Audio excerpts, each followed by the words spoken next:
Ok, aujourd'hui parlons de mots anglais pour dire énerver quelqu'un. Déjà en français, on a le synonyme irriter quelqu'un. Et en anglais, on a la traduction littérale. To irritate.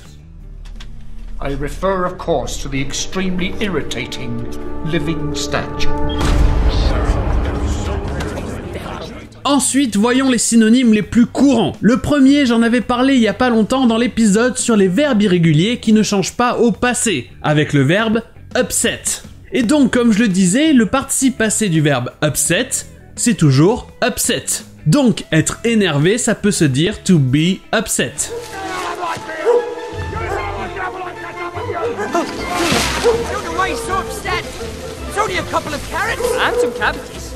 Vous trouverez aussi le verbe to rile.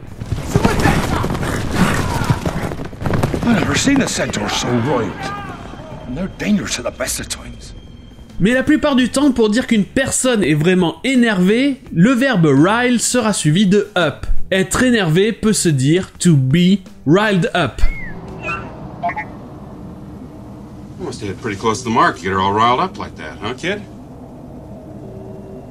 Ensuite, pour dire que quelque chose ou quelqu'un vous énerve, on peut dire que ça gets on your nerves. Ça veut dire que ça vous tape sur les nerfs, ça vous met sur les nerfs. Ce qui est au final exactement le verbe s'énerver. You might want to buckle up, for safety. I can tell already you are gonna get on my nerves. Parlons vite fait d'un synonyme plus vulgaire avec piss off. To piss someone off, ça veut dire énerver quelqu'un. Et to be pissed off, ça veut dire être énervé.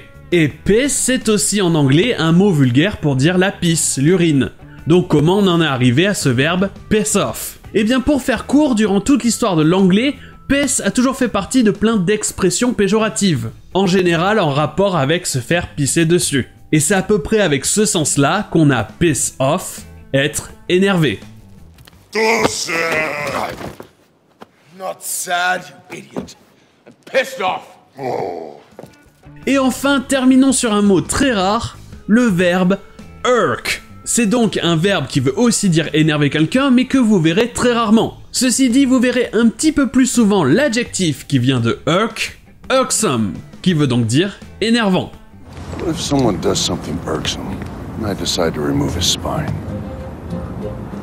Et voilà pour les mots anglais qui veulent dire énervé, et sur ce je vous dis à demain.